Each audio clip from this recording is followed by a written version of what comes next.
had an incestuous relationship with his mother and married his stepsister. He murdered members of his own family in fits of jealous rage. His cruelty, violence, and grotesque appetite for self-indulgence brought the Roman Empire to the brink of financial and political ruin. And he viciously persecuted the Christians. They would remember him as the ultimate embodiment of evil, the Antichrist. Nero was born on the 15th of December 37 AD in Antium. His father Gnaeus was from an old Roman aristocratic family. He was a cruel, hard-drinking man who once ran over a child in his chariot for pleasure. Gnaeus died when Nero was 3 years old. For the first 20 years of his life, Nero would be dominated by his mother, Agrippina. She was a sister of the Emperor Caligula. She was ambitious, amoral, and a born survivor.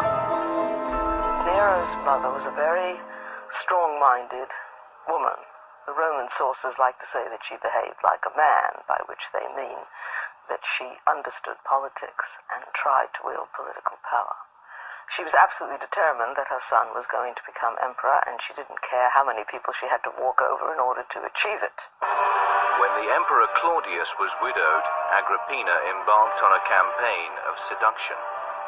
Within a short time, she had married him and began to work relentlessly on the advancement of her son. When Nero was 13, she persuaded Claudius to adopt him, and when he was 16, she engineered his marriage to the emperor's daughter Octavia, Nero's stepsister. While Nero's fortunes rose, the position of Claudius's natural son Britannicus was becoming increasingly difficult. Nero was 4 years older, which meant he took official precedence over his stepbrother. As Nero took on more and more duties, Britannicus was sidelined. In 54 AD, Agrippina decided the time was right to make a bid to put Nero into power. According to the Roman historian Tacitus, only one obstacle remained: the aging Emperor Claudius. Agrippina had long decided on murder. Now she saw her opportunity. Her agents were ready. The poison was administered by the eunuch Helotus. It was sprinkled on a particularly succulent mushroom. Claudius's weakness for cooked mushrooms brought about his death on the 11th of October 54 AD. The next day, the Praetorian Guard declared Nero emperor. At the age of 17, he had become ruler of the biggest empire the world had ever seen. But while the Romans celebrated their new boy emperor in the streets, Nero was already showing a disturbing tendency towards violence. The year was a time of peace abroad, but disgusting excess by Nero in Rome. Disguised as a slave, he ranged the streets, brothels, and taverns with his friends, who pilfered goods from shops and assaulted wayfarers. When it became known that the waylayer was the emperor, attacks on distinguished men and women multiplied. For since disorderliness was tolerated, pseudo-Neros mobilized gangs and behaved similarly, with impunity. Rome by night came to resemble a conquered city. Nero's growing appetite for violence would soon find a target closer to home.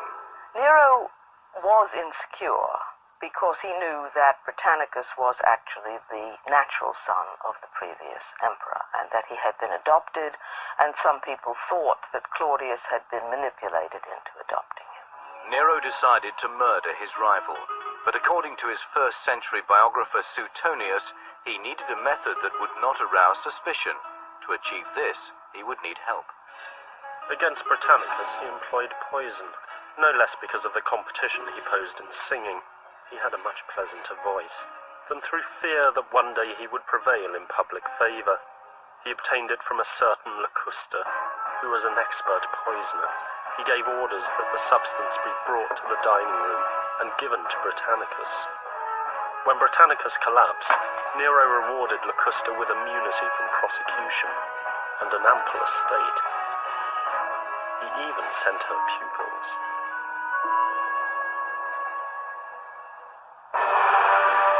With Britannicus out of the way, Nero and his mother reigned with impunity.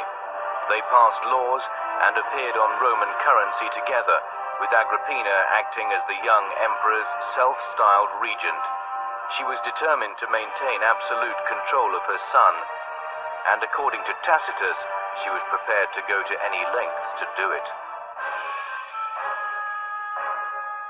According to one author, Cluvius Rufus, Agrippina's passion to retain power carried her so far that at midday, the time when food and drink were beginning to raise Nero's temperature, she several times appeared before her inebriated son, all decked out and ready for incest.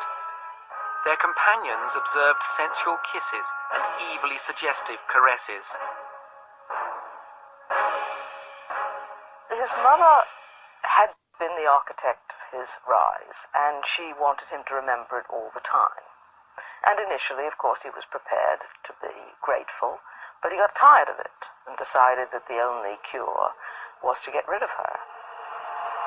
As Nero's thoughts turned from devotion to murder, he hatched a bizarre plan. He ordered the construction of a booby-trapped boat designed to fall apart when under sail. When the boat was completed, he invited Agrippina to join him at the resort town of Baiae for a festival. After a pleasant evening together, Nero kissed his mother farewell and left by land, while Agrippina left by sea. Midway across the bay, concealed lead weights crashed through the boat's roof and it began to sink. But the injured Agrippina managed to swim to safety. When Nero heard his mother had survived, he was terrified of what she might do, and immediately dispatched assassins to her villa. The murderers closed round Agrippina. First, the captain hit her on the head with a truncheon. Then, as the lieutenant was drawing his sword, she cried out, "Strike here," pointing to her womb.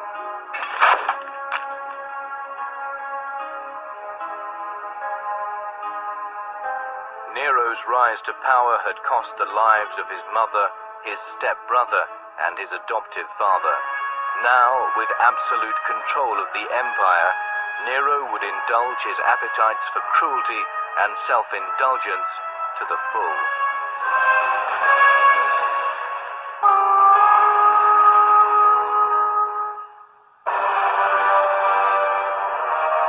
The role of the Roman emperors was to protect Roman citizens and secure the empire's borders by force. Nero had little interest in the affairs of state. He preferred to indulge himself in lavish banquets where he would perform his own compositions to his friends. As the empire began to go into decline, Nero's response was to perform before his people on stage. In his performances, Nero liked to play the parts of both men and women. The aristocrats of the empire were outraged. It was as if the revered traditions of the emperors were being dragged in the mud before their very eyes.